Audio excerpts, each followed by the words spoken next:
мы должны понимать в том числе и действия сейчас террористов, террористических организаций.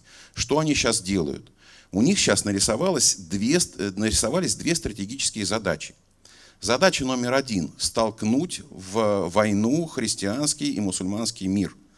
Во-первых, потому что только в этих условиях они смогут дальше продолжать свою деятельность, тогда, когда мусульмане и христиане только по религиозному признаку не смогут договориться. И отсюда мы прогнозируем провокационные действия, кровавые казни христиан, попытки сделать теракты на территории каких-то христианских объектов, уничтожение культурного наследия христиан. То есть провокационные действия, чтобы спровоцировать ответные действия со стороны христиан. А потом в своей пропаганде на исламский мир говорить, вот что делают христиане. А кому-то там в далеком кишлаке, в каком-нибудь Пакистане, разве объяснить, откуда вообще все это идет? Они же будут говорить, вот разбомбили мечеть, уничтожили тот или иной объект. И второй момент, это мы категорически не должны допустить. И второй крайне важный момент, это то, что начались эвакуационные процессы. ИГИЛ начинает эвакуироваться.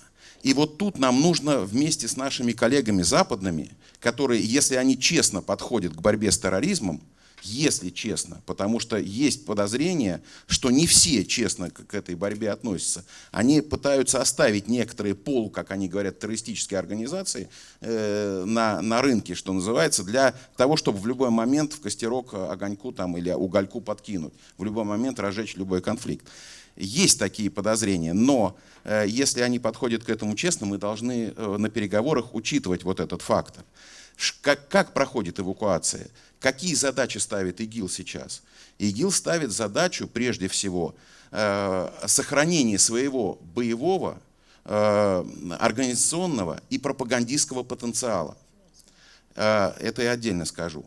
А для всего этого нужно финансирование. Поэтому главная база – это сейчас обеспечить дальнейшую экстремистскую деятельность финансами. И вот те огромные средства, которые сейчас скоплены, в том числе и на территории ИГИЛ, и на каких-то расчетных счетах, они сейчас активизируются и размазываются по разным мусульманским организациям. Поэтому мы сейчас видим и в Европе, и, к несчастью, у нас такая тенденция начинается, резкий рост мусульманских организаций, прежде всего не самих вот мусульманских и религиозных организаций, а организаций около мусульманских. Это различного рода фонды, какие-то там учебные какие-то там заведения, СМИ регистрируются и так далее. Задача по несколько десятков тысяч долларов туда кинуть средства, чтобы они вышли из-под контроля финмониторинга в России, в частности, и таких же органов, соответствующих в Европе, в США и в других странах. Вот. И вот на это мы должны обратить внимание. При этом мы должны с нашими западными коллегами обговорить, что, принимая вот этот тезис во внимание, мы устанавливаем временный контроль над какими-то вот такими околоисламскими учреждениями, которые могут скрывать финансы, либо какую-то другую инфраструктуру террористических организаций внутри себя.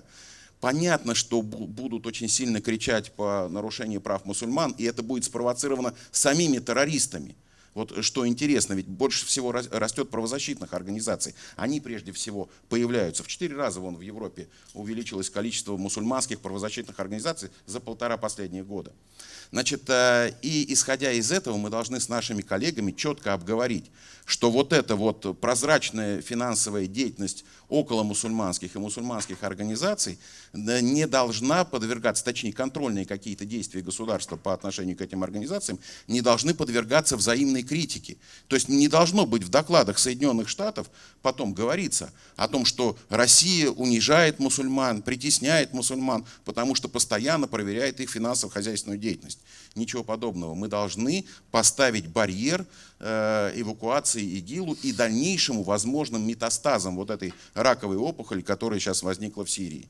Вот эти метастазы мы должны прервать на стадии вот этой эвакуации, и это крайне важный момент.